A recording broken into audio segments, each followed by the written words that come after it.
Hi, welcome to the final episode 40 of Mike's Moment of. I can hardly believe that I would have gotten to 40 episodes when I started this in February of this year. I'm so happy that I've managed to be consistent and to put out an episode every week since I started. It has been a journey. It's been a lot of growth.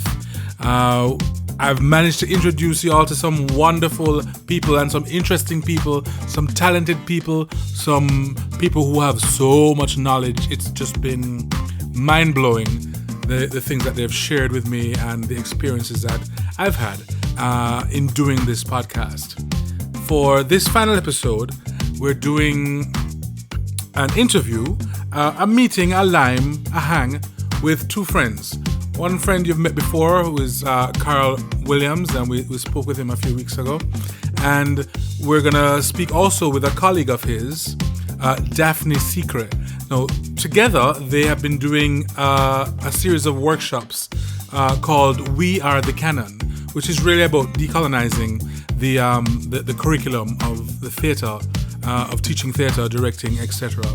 But they will talk more about that. So we're kind of doing a little bit of light unpacking of what they are doing with this workshop and what they've encountered in the process. So, but before we get to that, I really just want to say thank you. If you have been a part of this journey with me, if you checked out episodes, if you have commented, if you have given me your feedback, if you've shared the episodes with someone else, with a friend, a family member, a student, a teacher, whoever, if you've learned something from the stories that I've been able to share, and you've appreciated it, and I appreciate your coming along with me and spending your time, because some of these episodes not short, they're quite long. And if you have taken that time out to listen, even if it's over a few sittings, to listen bit by bit, I have to say thank you so much. I'm so very appreciative. It makes me feel good. And if I just want to let you know that it's not too late to reach out to me and to give me a feedback and to just send a note or an email. There's the Mike's Moment of @gmail.com. There's also the commenting on the various episodes. There's YouTube. There's also my website, which is michaelseanharris.com, and there's a podcast page. You can comment there, or you can send me a note. But yeah, once again, thank you so much. All right, let's go into this final episode. I'm so happy.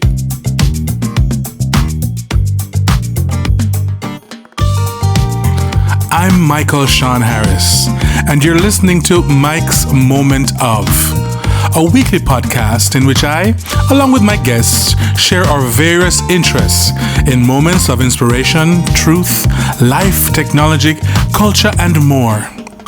I hope you're entertained and informed, and that you feel inspired to join me again and again in my moments of.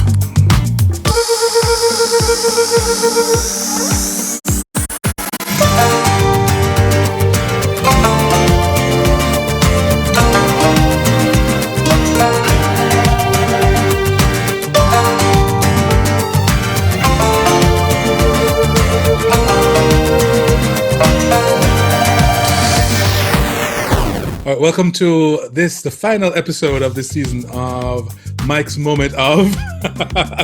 We're talking to my good friends, Daphnie and Karl.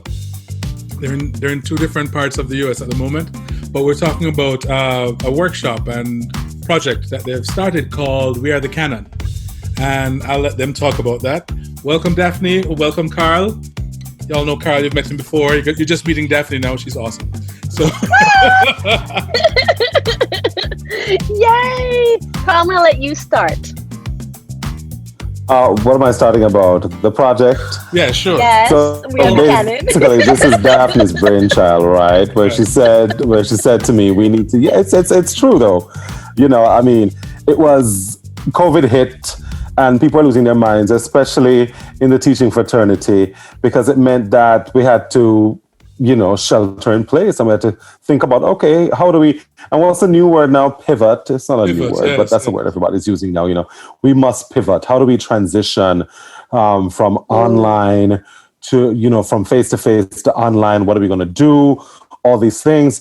And Daphne started this document. She just started compiling all sorts of resources. And, other people are doing it as well. But she put it out there. I knew her. And she shared it with me. She shared it with her colleagues. And then of course, George Floyd got murdered. And it highlighted again how many people were getting murdered, how many Black people were getting murdered around the United States, brought back all the old wounds, and just put another spotlight. And I think because of COVID, people were at home, people were frustrated. Everybody started turning on the news more. People started reading articles more. People started getting more into their social media feeds. And of course, that was flooded. If it wasn't about COVID, it was about police brutality. It was about the racial tensions. And of course, that sparked tons and tons of conversations. So here it is, my friend, my colleague, posting about, okay, this is how we can do stuff online. People are sharing like crazy. All the educational fraternity is just like really getting involved in oneness online now. Here's how we help each other cope and do this.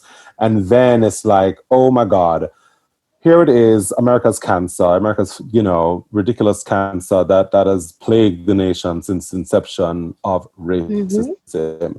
And it's just staring us in the face. And we had to think about, as a theater fraternity, how do we cope? How do we deal with that? What is our answer? And then we realized, well, we've been teaching about anti-racism. We've always had that in our work, in our curriculum, in our lessons. And some people don't. Some institutions do not. And so too many other workshops were around the place. And then Daphne was like, yeah, too many. And Daphne said, well, what are we doing about theater pedagogy? Nicole Brewer had anti-racist theater, which is fantastic. And then Daphne says, let's do something for the teachers. Let's do something for theater teachers. Let's create some community. Let's create a space where we'll facilitate and we'll just share. Mm-hmm. Yeah. And I think we started compiling. I think so. We started compiling documents that we were finding online and trying to put them all in one space so that people would have that. Both Karl and myself were also attending workshops. So here's the crazy thing, right? Like, both Karl and myself have been doing anti-racist pedagogy and DEI, EDI, whatever you want to call it, right? We've been doing all of that for like over years. And it's so fascinating because like we're still going to workshops. We're still learning from other people. But then the people who need to be doing this stuff are not even going to these workshops. Yeah. Right. And then they're like, well, how do I do this? And it's like, well, there was only like 50 workshops this summer. Like you actually, like, you have to, you can't just sit there and be like, how do I do this? And you have to take that initiative. So what was really beautiful is that a lot of teachers, we end up designing 2 different types of workshops, one for high school teachers. So before students go to college, and then in elementary, like K through 12 in the United States system. And then one for like college professors, slightly because there's different things to aim at when you're teaching and different things that you got to deal with when you're teaching in a public school system versus a university. Okay. And things of the sort. Money and funding being very drastically different. And so we started, it took us like 2 months to start even designing what the workshop was going to be. Because as pedagogues, we both, had to think about like scaffolding. We had to think about like, what do we present? And it's, I think, evolved really beautifully because we started with like 4 hours. Now it's 5. It flows a lot better now than the first couple ones. And we took a lot of feedback from people to improve it and to add more things. And of course, something is always happening and language is always changing. Yeah. And just today, oh my God. So today I was in a panel, anti-racist practices and education, and with professors at my institution. And the same things that Karl was just saying, that and then like, pedagogy, like, and this whole question of like, how do we do this? How do we help teachers? And this wasn't just theater teachers. These was professors across the entire institution. One person had attended a workshop. It was a student who was also giving feedback, and she had attended a workshop at the new school, and it was in international relations. And there's this new type of pedagogy, and it's called pedagogy of love. Oh. And so Karl and I have this whole list of pedagogies that we talk about and that we share, because I don't know what it's like in other fields, but in the field of theater, a lot of people end up having an MFA in acting or an MFA in directing or an MFA in playwriting, but they don't take any education courses. Right. So they're never taught how to teach. And so they've never heard about different types of pedagogies because they've never entered a space where they've learned those things. Right. Meanwhile, because Karl and I have degrees in educational theater, we live, eat, and breathe all this stuff on a continuous basis. Right. A lot of artists really just learn how to teach from how they've been taught, and not necessarily they didn't really study, the various pedagogies as you're mentioning. You're going to say something? And yes.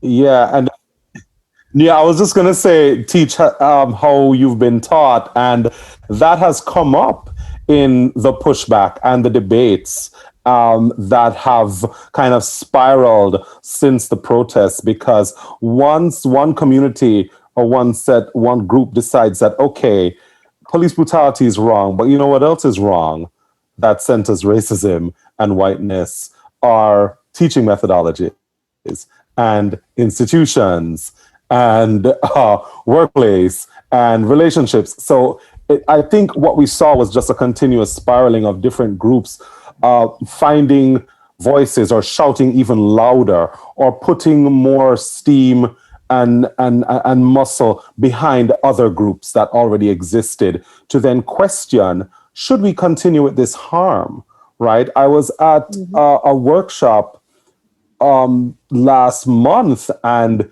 this woman described some of these institutions as crime scenes for people of color. Because people, you spend so much money to go to these institutions that have these fantastic reputations, and then you get there and you feel so isolated, so lonely. The curriculum is not tailored to you.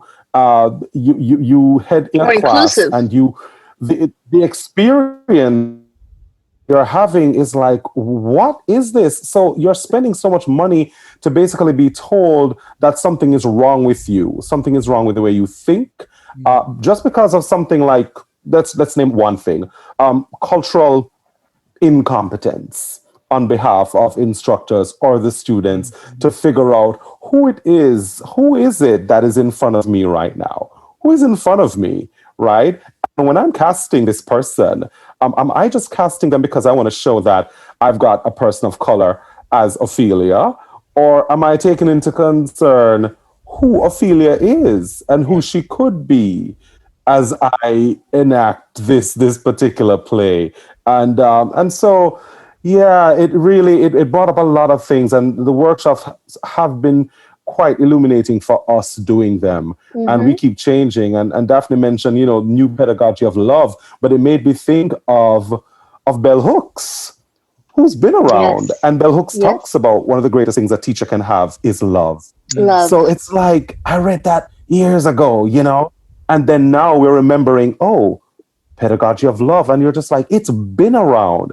So I think in this work, Daphne and I have been kind of figuring out, not figuring out, but we've realized that we have to be paying homage to all the people who've kind of started this or been doing this work. And then, of course, recognize the new people in the game, all the, the Generation Z or whatever you want to call them with the alphabet, whatever. Yeah. I know some people call us the alphabet people. Very problematic term, by the way. But, here we are. I accept none of them. But you're exactly right. But here it is that we are looking again at pedagogy of love, pedagogy of kindness. There's just all of this, and I think it's great. I think everything's there, because I think what we have to do is stop looking at things as these big, faraway groups and really start to see individuals and start to see who are we teaching, who's in front of us, and why should I enact the harm that was given to me? If I didn't like how that training made me feel, why do I then feel it's this rite of passage for my students? Why am I going to go now and then, no, say the monologue this way and speak like this, tripping on the tongue and all of that stuff. And when I don't know, what matters? I think that's one of the questions that's coming up now. What exactly matters and who matters, right? And we matter, but how do we show that? These students have been, and we could probably even include ourselves as former students. Like, I was very stubborn as a student, so you couldn't beat anything out of me. It just was not going to happen. I remember getting critiqued because I cut my hair, and then them being like, you look like a boy, and I was like, there's wigs. So I'm like, I can put on any wig. You need me to put on a wig? I got a wig. So I can cut my hair. It's not a big deal. And they were like, they would look at me. I pierced my tongue, and they were like, how could you pierce your tongue as an actor? And I was like, it's going to heal. I already have an accent. It's not going to change the way I speak. I'm going to speak exactly the same way. And then they didn't know what to do with someone like me. Right. And now they have lots of students like me, which is fantastic. Because you need students that are going to be like, no, I'm not going to change for you. I'm not going to change because you want this. And I remember back in my acting days, I remember I was flown out to California to audition for a TV show. And I was one of the top people that they brought in. I think they had I was top 5. And I remember them telling me it's my senior year, big role. And they were telling me we love you. You're everything we want. Because they were looking for someone who was ethnically ambiguous. The industry loves that term. Yes. And so, who could be multiple different ethnicities by just looking at them.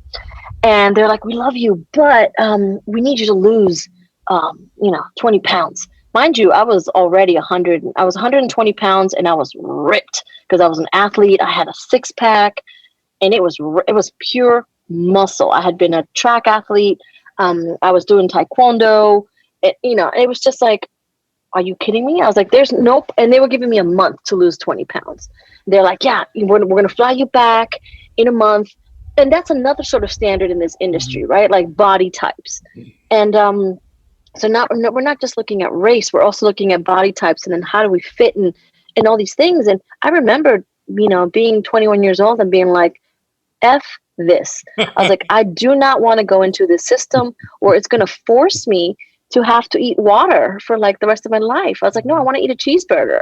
I want to eat, and I don't want to have to be restricted by being a certain weight. And that really turned things for me around. And I decided back then, I was like, I want to go into education and teach theater and try to teach against this. Right. And we're talking 20 plus years ago. And then you fast forward. And one of the things that Karl and I talk about in our workshops is this sort of trickle up, trickle down effect, which is the industry is already racist. It is. It was built on a foundation of racism. And of course, we want to burn it down. That would be fantastic. But that's not a realistic thing to happen. We want to, but it's not going to happen. And then there's certain things about the industry that we do, still like no matter what. But if we don't change the way that we're teaching our classes, we can't change the industry because it trickles up and it trickles back down. Right. So it goes back to exactly what you just said and what Karl was also just talking about, how people teach is how they've been taught. Mm-hmm. So if you've been taught a specific way and it's harmful and it is dangerous and it's racist, why are you perpetuating that? Again, too many kids in BFA programs, I've seen them come into my class after they had their juries. I've seen their tears. I've seen their souls being sucked out of their entire system. And I've seen them lose their faith in the arts because of one session with these professors who ripped them to pieces. Right. Why are we doing that? Like, why are we doing that to people? I don't understand. Like, how is that pedagogy? How does that help anyone? Yes, this business is hard. Yes, this business is competitive, but does it help to rip people to shreds and try to fit them into a box in a category and be like, oh, they're going to want you to be ethnically ambiguous. You're going to fit the skinny blonde, blah, blah, blah. You're going to fit the this and this and this. And it's frustrating. And it's like, no, we got to change that. And both Karl and I believe that the way to change that is we start in our classes and we start in the way that we teach, because our students are the next generation. And so if they've been taught differently, that starts to break the cycle. Then they go into the industry. They have different expectations and demands. They start to help change the industry. Right. And then, maybe we might not see this change. Hopefully we will, because we're very young, right, Karl? And, but, it's got to change. It's got to change. So, but you both of you are saying that the thinking on a lot of this has been around for a while. It's been in books. You know various people who have been working in these things, but really, then it's been ignored. Why is it being ignored? Is this privilege that this doesn't affect me, so I'm not gonna be involved with this until it does. So, and then now that it does, because it's now affecting everybody in a big way. That's when you start to take notice and go, I could do it this way. I don't know, how to do this, or I don't understand what BIPOC is. I don't, so, and you're confronted with something like Hamilton, where the people who are the quote unquote race there, the character is a particular race, but the person playing it is something completely different. And you're like, it does not compute. So so all of this is kind of slapping you in your face now. And the truth is that it might be one way in the US, but in other countries it might be another way. Yes. It might be flipped completely on its back, in terms of who gets seen the most and who doesn't, and who has to fit into what, and who has to fit this role. So yeah, talk, because I know that you speak on privilege and what that concept is in your workshop. You want to talk a bit about that, Karl? Boy, I tell you, I'm gonna go out on a limb on privilege, because I think privilege is one of the most fluid things, and we have to be very careful with it, because all of us carry privilege. Oh yeah. This makeup right here carries privilege. It depends on where we go. Yeah. And I will go to a play, and if I'm sitting with two women, one who I just identifies as Black, another identifies as African American, and I look at the content on that stage, I can come out smiling, and the two of them might have a different interpretation. So then that speaks to a sort of privilege that comes from gender. All right.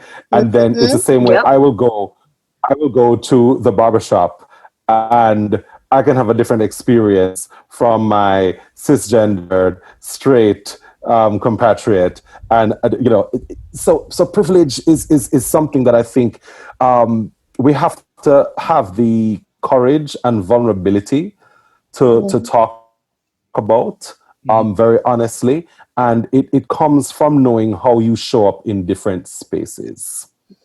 And that is not easily admitted today, because people want to kind of hang on certain things, because it's almost like when you go in the room and you realize, oh, I'm the only Jamaican. So it's either you get really upset that you have to represent the entire island in the room, or you can take on the privilege and be like, oh yeah, I get to sell my version of Jamaica to everybody here.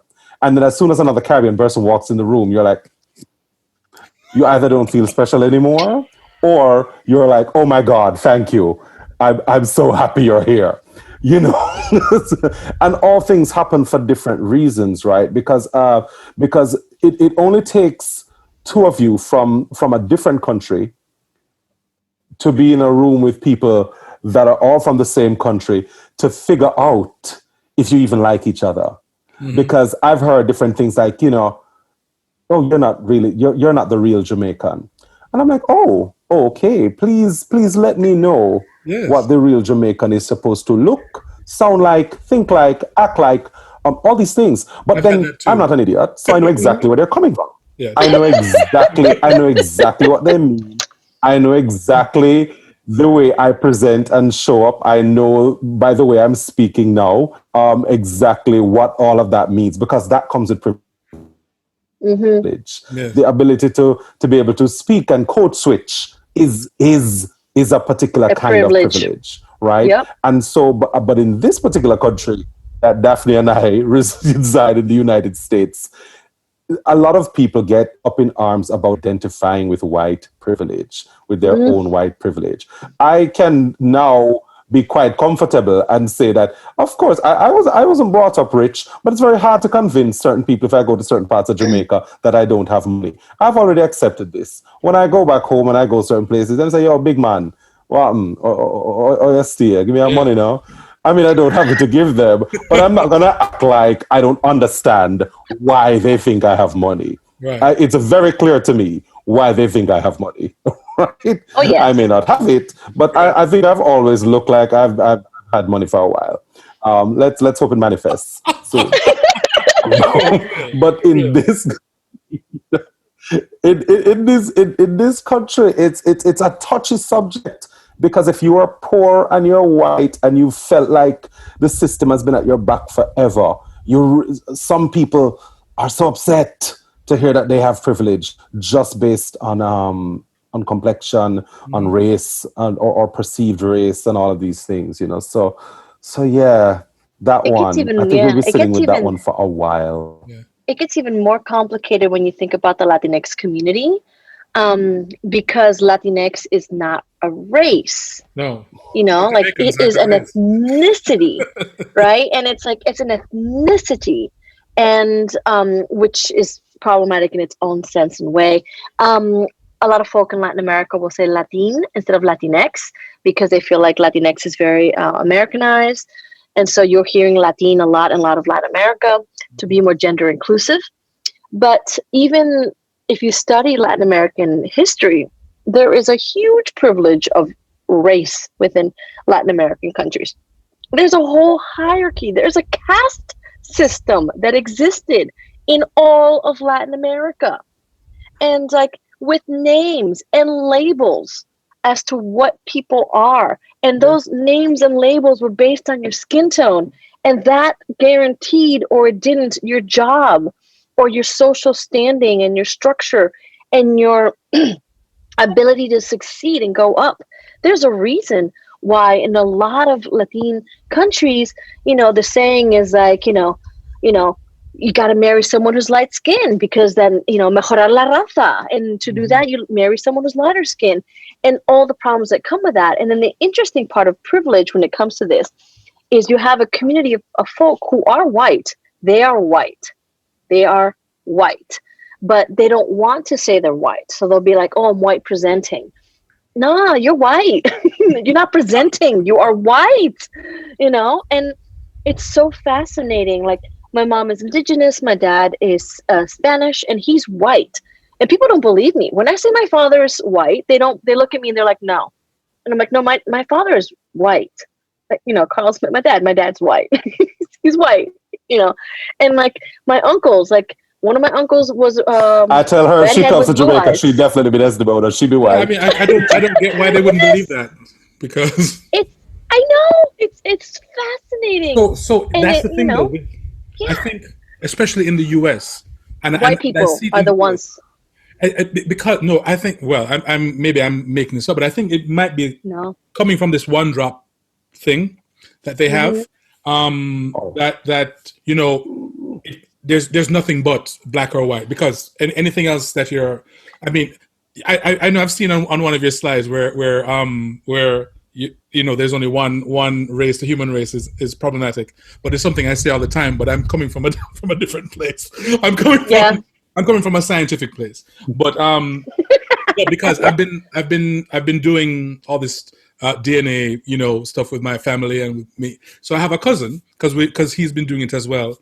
And so we're finding all these wills from whenever with uncles who were plantation owners. They owned slaves. Mm-hmm. So, going through, but he's trying to say, okay, and their wife was this, and he's using these terms like octoroon and mestiz, and I was like, that's offensive. It's like, how? No, it's not offensive. It says who they are. It's like, no, it doesn't.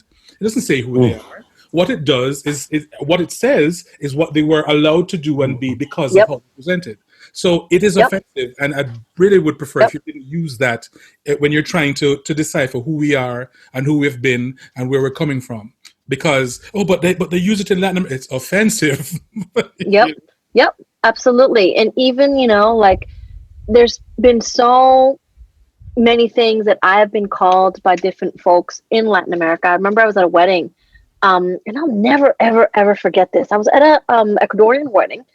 The wedding took place in the Bahamas. So just to tell you, the entire family traveled from Ecuador to the Bahamas. So they're very privileged and they're very white. And I'm at the wedding, and this, my friend introduces me to this other girl. I'm sitting in this table, and this other girl, she said, "Ay, eres tan mona para ser morena clara."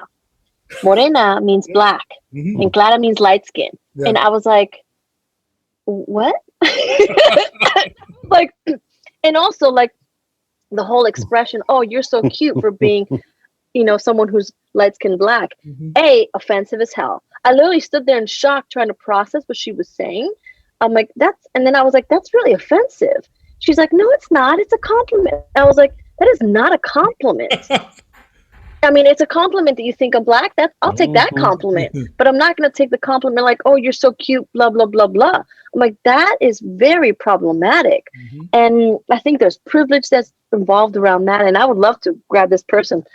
I saw she was darker than I was. And I really wanted to be like, you should be taking a DNA test because I want to know what's inside you, and it's like, and again, like, I remember I just stood there sort of shook, and I was just like, that's so fascinating that's how you see me. Right. And I was like, wow. And again, not a compliment. Yeah. But again, different spaces, different people, different cultures. If I'm walking into a white space here in America, I don't have a white lived experience in this country.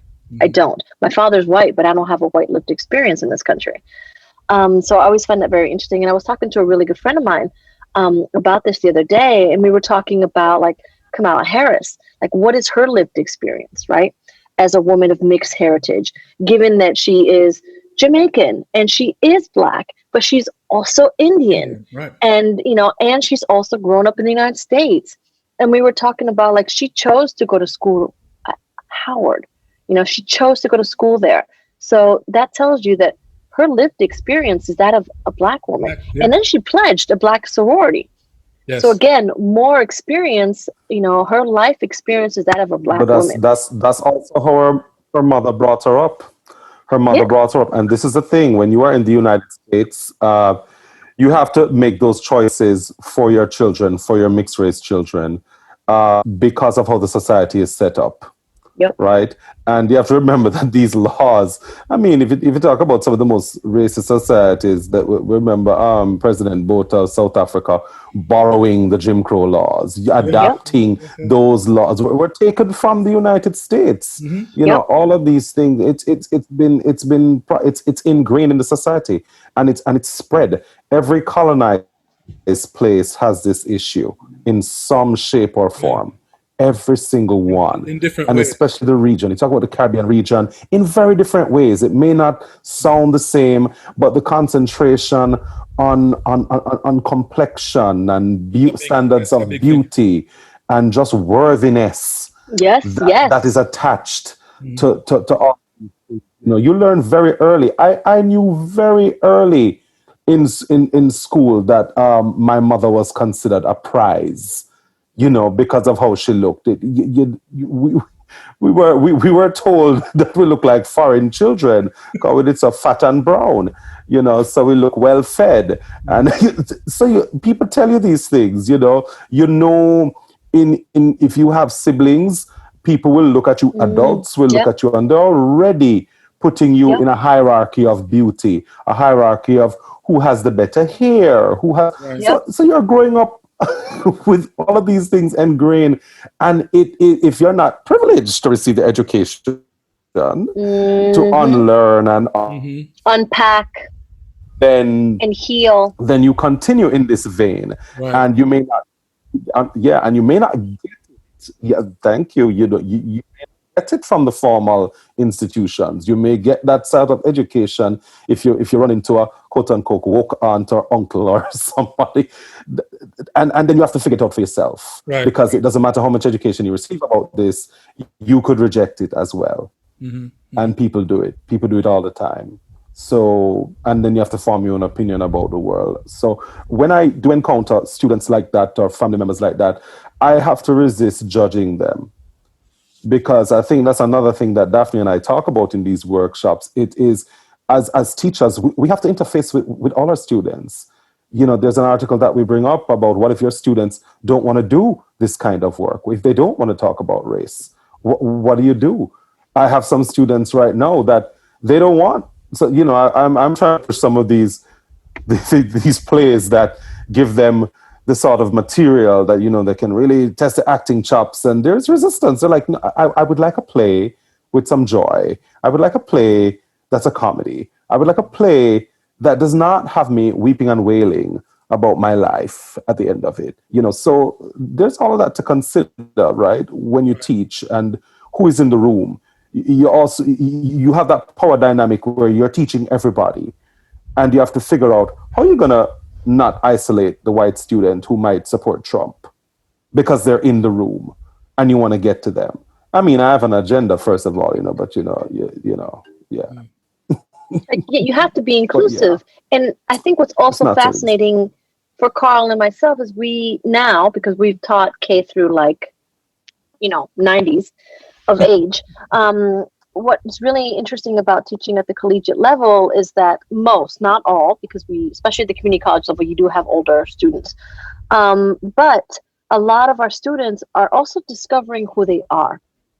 And, you know, talking, for example, again about Latinx students, some of them, I'll take students who might be Dominican, might discover their Blackness for the first time in college. Right. Because they've been brought up with this erasure, and sort of like they've been brought up with a nationalistic point of view that erases race and that doesn't acknowledge who they are and what their background is. So then they come to college and they finally take a course on X, Y, and Z because it's part of the core curriculum. And so they have to take it, right? They're being forced to. And all of a sudden they're walking out of these classes being like, oh my God, I did not know I was this. Mm-hmm. Or I have a lot of students here at my institution that are mixed white and Latinx. And what's really been fascinating, I was talking to a friend of mine the other night, and he was sharing that, you know, his parents are immigrants from Mexico.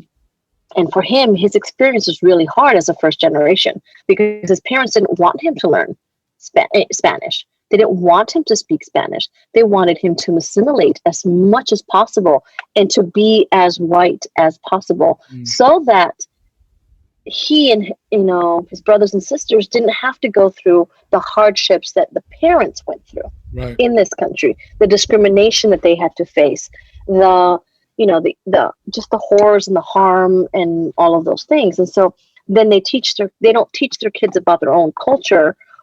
And then the kids get older and they go to college and all of a sudden they discover their culture that they haven't been taught.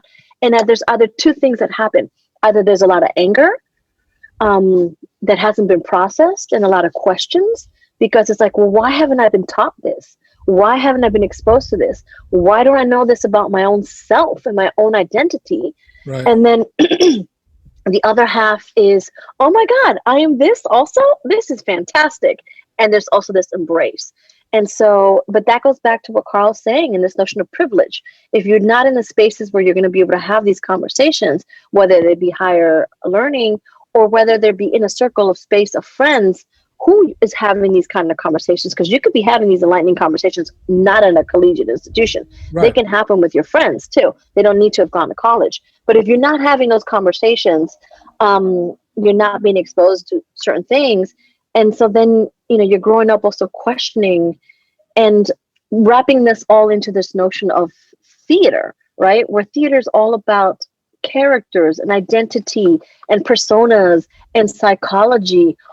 All of this is like a triple whammy effect when you are a student of color, when you are an immigrant student of color, when you have a different lived experience than that of the white norm in the United States. And so hopefully through our work, we can try to start chipping at trying to change this normalization. So in the few times that you've run it, the workshop so far, either with among the students or even among the professors, what has come up that has kind of stumped you? Has gone, has there, can you think of anything?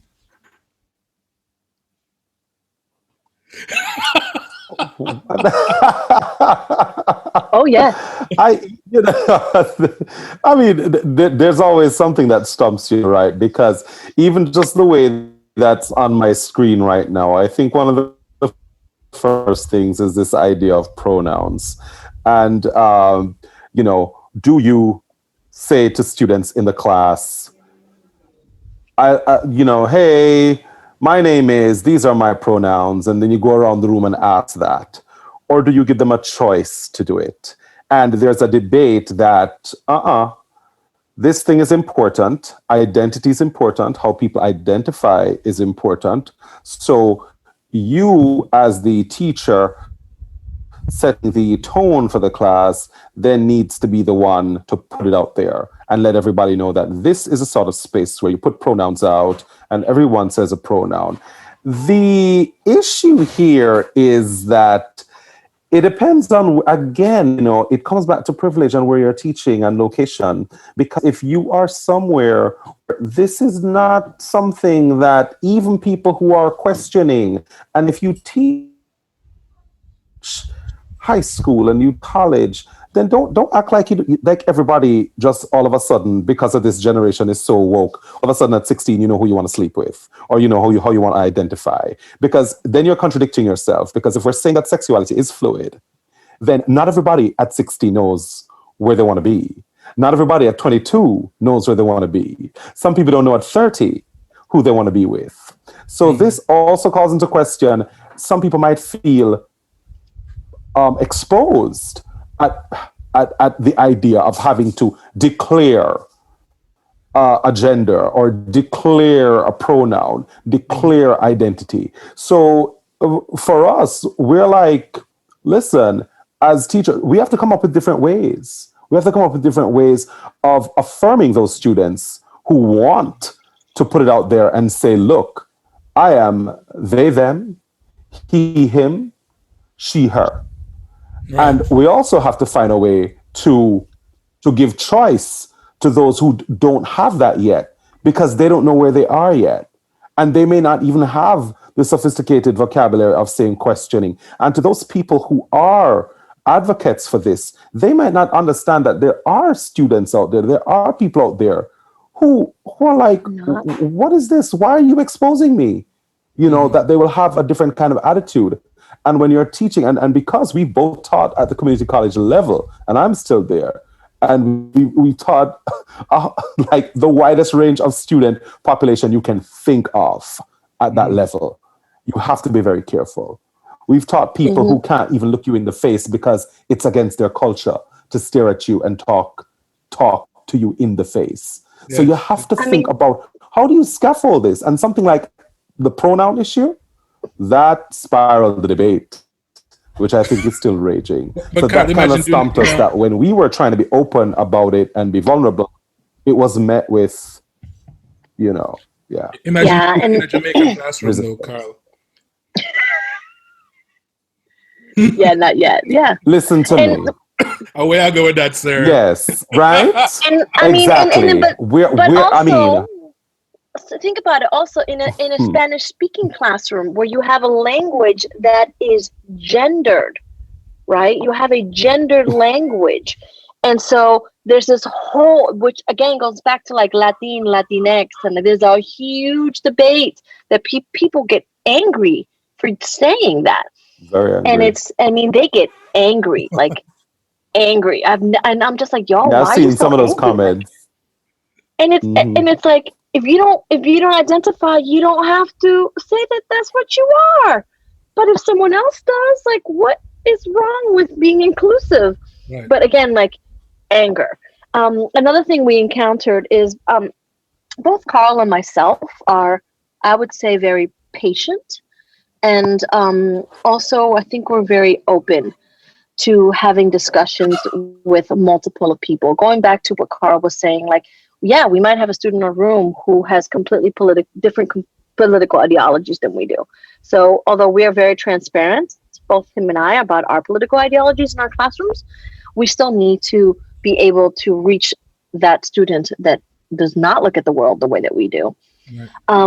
And also, I believe, I'm not going to speak for Karl right now, but I believe that we can't change what's going on in the classrooms. We can't help teachers if we don't listen to them and if we don't have conversations with them and meet them where they're at. Yes, sometimes I want to strangle some of the people that come to me and some of the questions that they ask me. Sometimes I just want to hit my head and be like, against the wall and be like, are you serious? But then I have to like take it in, smile, and be like, well, thank you so much for trusting me. I thank you so much for asking that question.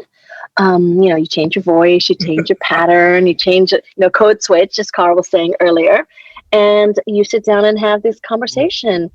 Because if I turn to them and I'm like, fuck you, motherfucker, what the fuck are you thinking, right? If I start that way, that person will never investigate or look or question at race or their own racism or their own bias.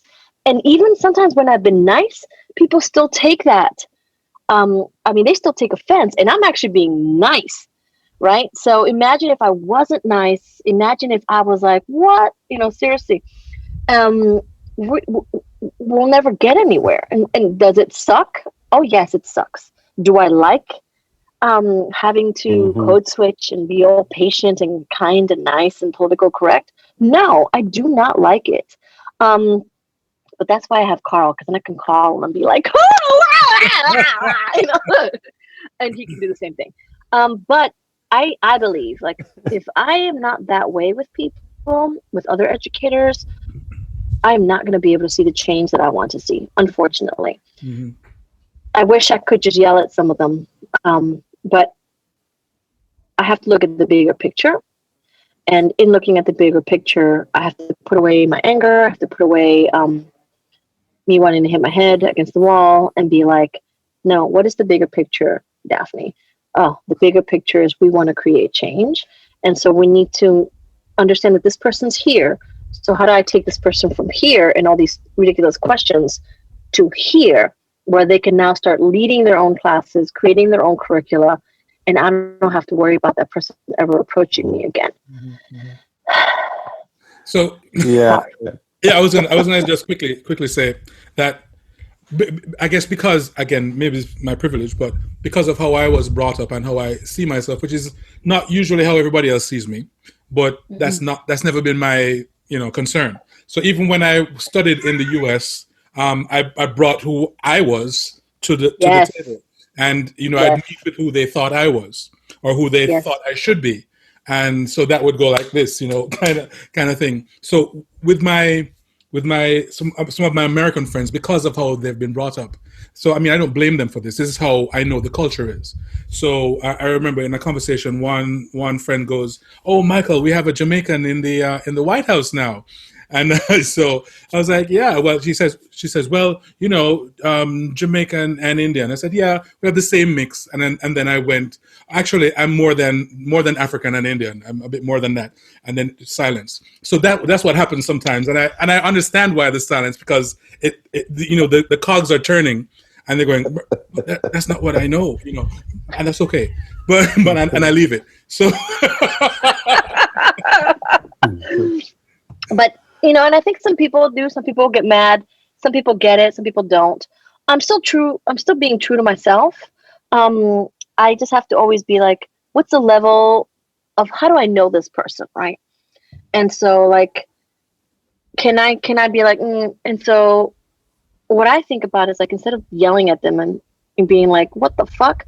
It's more like, that's not appropriate. You should not say that. So I'm still telling them what the fuck, but instead of saying, but it's a different language. It's coded, right? And it's just like, let me give you another option of what you could say, because what you said is really offensive. Yeah. And so, you know, that's sort of the code switch, right? It's still the same. I'm still saying the same.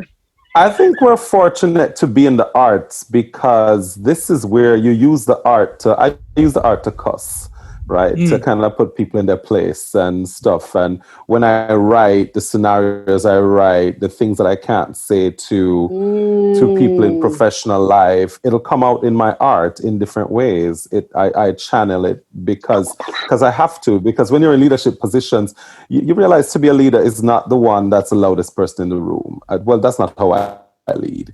I am not about to like get into a shouting match. I don't need to be the one always talking the most. Matter of fact, in leadership positions, I find myself doing more listening than speaking, because I think that serves me well, because I have to understand the people that I need to, to help facilitate. And that goes in the classroom as well. And some of the ways in which I push agenda is to choose art. So ever since I've been teaching theater, in the United States, there's always a Caribbean play. There's always something about Caribbean culture. So, they're going to get that anyway. And the work is going to help to facilitate all the difficult themes and issues that you would shy away from if you were just talking to people. You know what I'm saying? Like, there is no, even when you are forced to kind of project a very Western canon, I mean, why are you someone who is from a Caribbean nation or someone who is not from the United States teaching The Merchant of Venice and not latch on to the wider machinations of the Shyla character?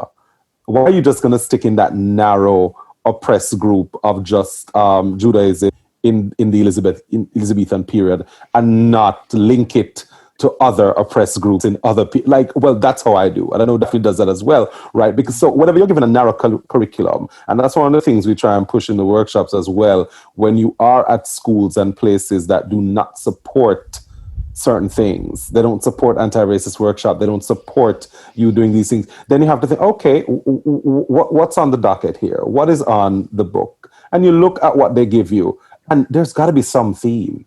Because people have been writing about the same things forever. People write about injustice, about jealousy, about rape, about the same things over and over and over again. So how does that show up for you? You know, so you have to find ways of having the students center and their culture, and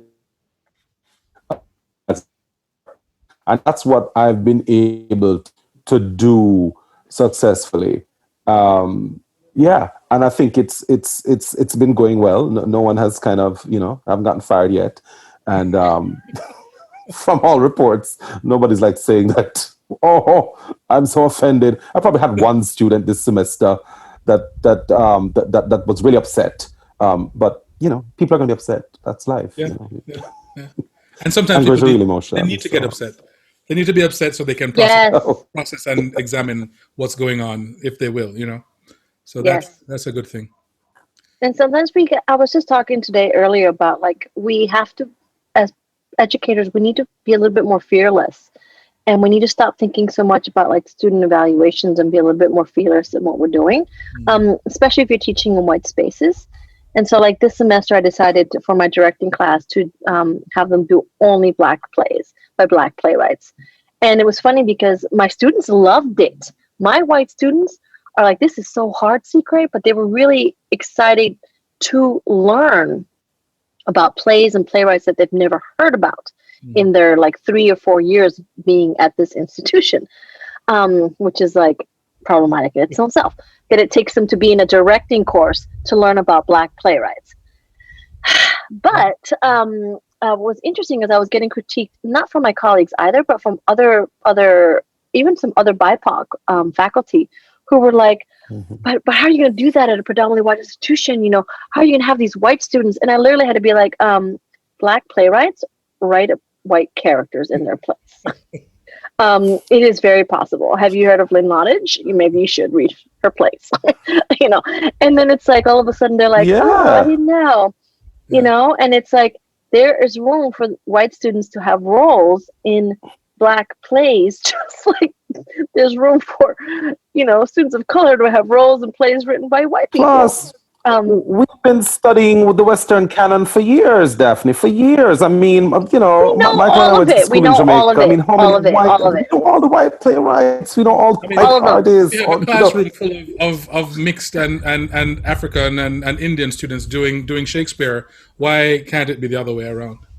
And exactly, and that's what I've been trying. And both Karl and I have been saying that we're telling people. I'm like, your average, BIPOC student, whether they be international, whether they be from the United States, will have known and does know not the entire, but they know almost everyone that's significant in the Western canon. Period.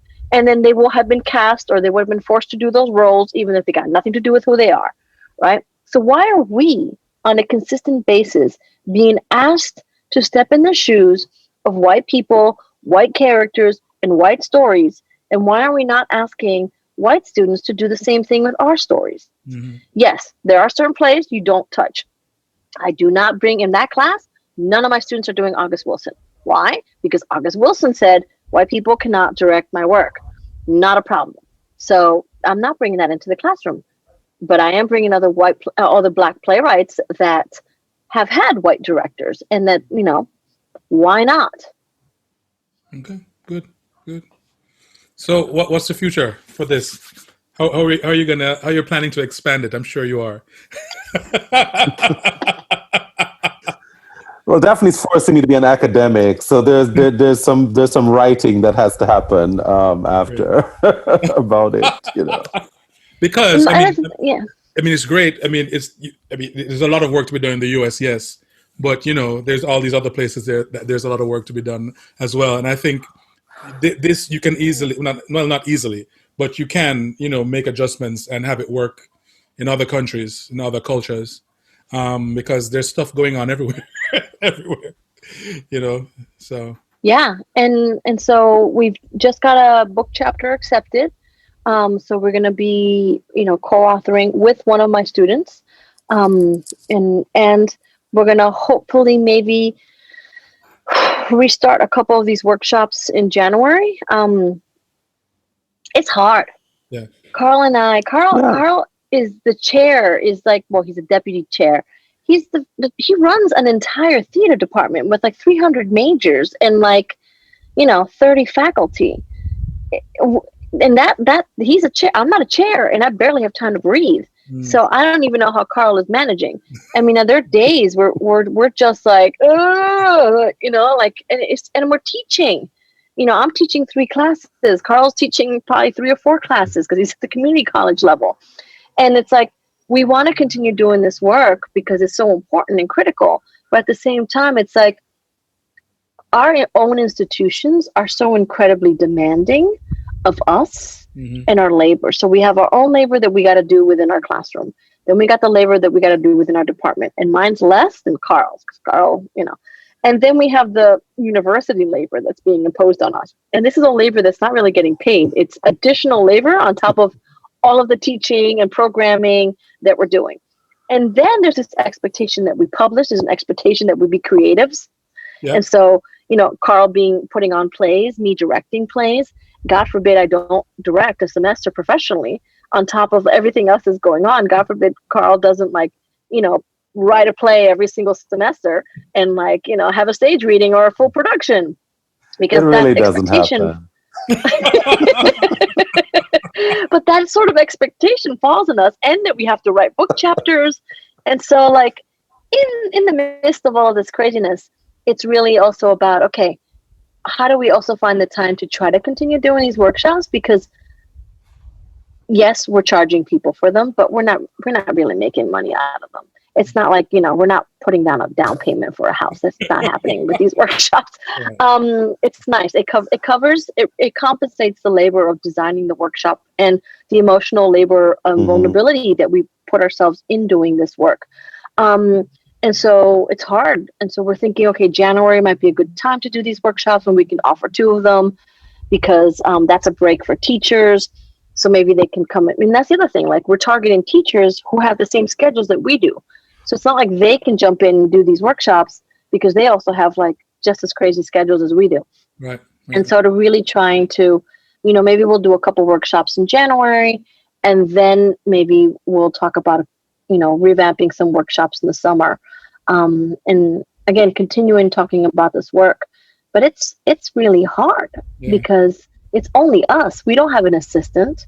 We don't have a researcher. We don't have, and some of the questions that we get from colleagues at other institutions, it's a lot. Yeah. Well, I mean, I commend you and applaud you. I mean, and I want to call it bravery, but that's not the word. It's more like badassery or something. It's I think that's really what it is. Oh boy! In light of the activism that is happening right now, trust me, we're not really badass yet. Trust me, there's a lot more to do, but we're chipping away. Yeah, this is true. Yes. This is true. We got you just got to keep chipping away. You know that it's not gonna. I think when I was younger, I used to love, what was that song? The Christmas song. Someday at Christmas, there won't be wars. Listen, I believed all of that.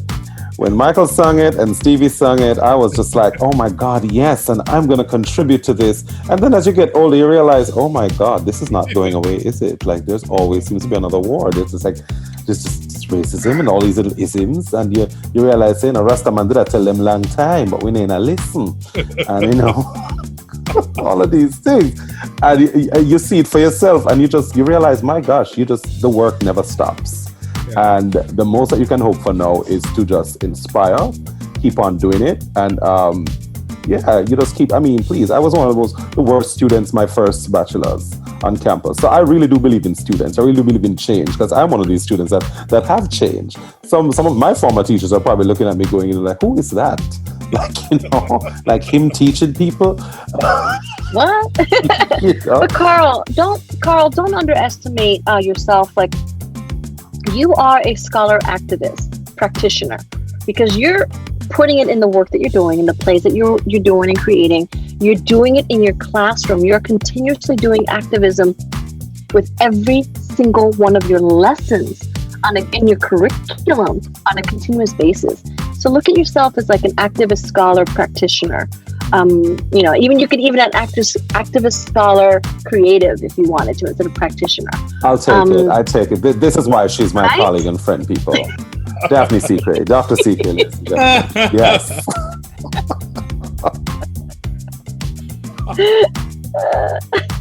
Awesome. I love you. I love you so much. I love you both. I want to say thank you. Thank you for being. Thank you. Really, I really do appreciate it. Thank you. Lots of love in this room. Thank you. Yes. I'm going to stop recording now, and then we can continue the lime. All right. Yes!